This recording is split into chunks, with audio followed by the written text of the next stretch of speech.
సాంబశివరావు గారు. Thank you sir. ఈ బిల్లుకు సంబంధించి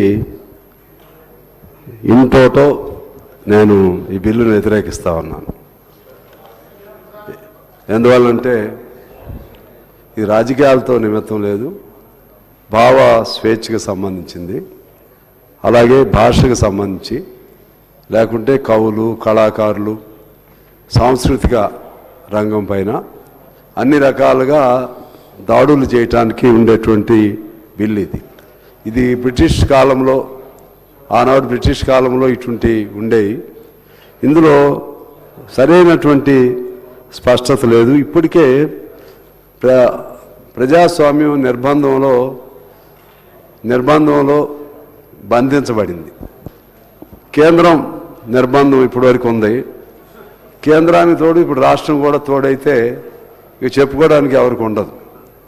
ఇప్పుడు యూపీఏ చట్టం ఒకటి ఉంది అధ్యక్ష. ఎందుకు ఎప్పుడు ఎవరినైనా పెట్టేయచ్చు. ఇప్పుడు వరవరరావు గారు అక్కడే ఉన్నాడు లోపల, ఎప్పుడైనా పెట్టవచ్చు. యూపీఏ పేరుతోనే నోరు లేని అనేక మందిని లోపల పెడుతున్నారు, లేకపోతే చంపేస్తున్నారు. అలాగే ఎన్ఐఏ ఉంది, నేషనల్ ఇన్వెస్టిగేటివ్ ఏజెన్సీ. ఎన్ఐఏ కింద ఎప్పుడు ఎవరినైనా అరెస్ట్ చేస్తున్నారు, వందల మందిని అరెస్ట్ చేస్తున్నారు. ఈ మధ్య మావోయిస్ట్ లీడరు చనిపోతే ఓ సంతాప మీటింగ్ పెట్టినందుకు సిపిఐ లీడర్ల మీద కూడా కేసు పెట్టారు. మా మందపవన్ అని సిద్దిపేట జిల్లా సెక్రటరీ. నేను కూడా వెళదాం అనుకున్నా. వాస్తవంగా అప్పుడు మావోయిస్ట్ లీడర్ చనిపోయినప్పుడు నేను కూడా వెళదాం అనుకున్నా, వెళ్ళలేకపోయా. అంటే ఆనాడు చనిపోయినప్పుడు వెళ్ళి సంతాపం చెప్తాం. ఇలా హేటు సంబంధించి ఇది కేవలం ఒక మతం పైన ఇంకో మతాన్ని రుద్దవచ్చు, ఒక భాష పైన ఇంకో భాషను రుద్దుకోవచ్చు. సపోజ్ ఏదైనా అల్లా అని ఆయన చెప్పిన బోధనలు ఈ యాంగిల్లో కరెక్ట్ కాదని హేతువాది ఎవరైనా అన్నారనుకోండి, ఇమీడియట్గా ఆయన మీద కేసు పెడతారు. రాముడు చెప్పింది ఇది కాదు, మీ నిర్వచనం తప్పని అన్నారనుకోండి, ఇమీడియట్గా కేసు పెడతారు. జీసస్ బైబిల్లో చెప్పిన సారాంశం దాన్ని మీరు వక్రీకరణ చేస్తున్నారు అని చెప్పారనుకోండి, ఇమ్మీడియట్గా కేసు పెడతారు. ఆ విధంగా ఒక మతపరమైన అంశాలు కానీ, లేకుంటే ఇప్పుడు మనం అసెంబ్లీలో చూస్తున్నాం అధ్యక్ష, బయట చూస్తున్నాం, పొలిటికల్ వెన్యూస్ మీద, పొలిటికల్ ప్లాట్ఫామ్స్ మీద, బహిరంగ సభల్లో చూస్తున్నాం. ఎంత ఘోరంగా తిట్టుకుంటున్నారో మనం చూస్తూ ఉన్నాం.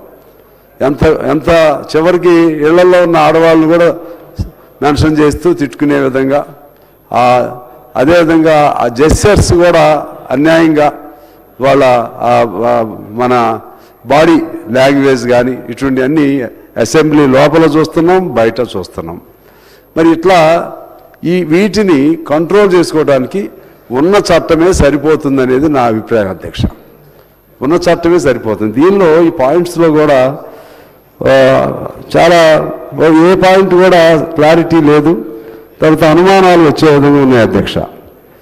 ఒకటి, దీనిలో రెండో పాయింట్లో ఒక సెక్షన్లో సమాచార మార్పిడి, సపోజ్ నాకు వాట్సాప్కి ఏదైనా వచ్చిందనుకోండి, దాన్ని ఫార్వర్డ్ చేస్తే ఇమీడియట్గా కేసు అవుతుంది. తప్పుదే.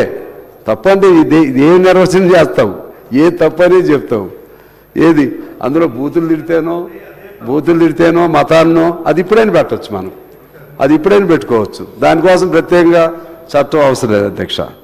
ఆ తర్వాత 5వ నిబంధన ఉంది. ఒక వ్యక్తి చేస్తే, సపోజ్ మా పార్టీ ఉంది, సిపిఐలో ఎవరో ఒకళ్ళు ఆయన ఆవేశంతో ఏదేదో మాట్లాడితే ఆ పార్టీ మొత్తం మీద కూడా వచ్చేస్తుంది. సెక్రటరీ కూడా నా పైన కూడా కేసు వస్తుంది. ఇది ఎక్కడదో ఈ చట్టం మరి ఎవరు చెప్పారో, ఎలా దాన్ని తయారు చేశారో నాకు అర్థం కావట్లేదు అధ్యక్ష. అదేవిధంగా 8వ నిబంధన ఉంది. 8వ నిబంధన, ప్రభుత్వ ఉద్యోగి ఆయన ప్రశ్నించడానికి వీలు లేదంట. ఆయన ఏదైనా మాట్లాడవచ్చు. తర్వాత ప్రభుత్వ ఉద్యోగులు ఈ చట్టము లేదా దాని కింద చేసిన నియమాల క్రింద సద్భావనతో, వారైతే సద్భావనతో ఏదైనా చేసినా లేక చేయుటకు ఉద్దేశించినా దేనికైనా ప్రభుత్వ ఉద్యోగిపై ఎటువంటి దావా విచారణ లేక న్యాయపరమైన చర్యలు చేపట్టరాదు. ఇదొక అంశం అధ్యక్ష. అదేవిధంగా ఇంకా ఏ సెక్షన్ చూసినా టైం సాగుదు, కానీ ప్రతి సెక్షన్ కూడా క్లారిటీ లేదు అధ్యక్ష. ప్రతి సెక్షన్ కూడా ప్రజాస్వామ్యానికి వ్యతిరేకంగానే అనిపిస్తూ ఉంది ప్రతి సెక్షన్ కూడా. అందువలన దీనిపైన సెలెక్ట్ కమిటీ అనేది కాకుండా సెలెక్ట్ కమిటీకి వేసి మళ్ళా చర్చలు జరిపి ఇదంతా కంటే ప్రభుత్వమే పునరాలోచన చేసి ఈ చట్టాన్ని విత్డ్రా చేసుకోమని చెప్పి నేను ప్రభుత్వాన్ని కోరుతున్నాను అధ్యక్ష. శ్రీ దానం నాగేంద్ర గారు.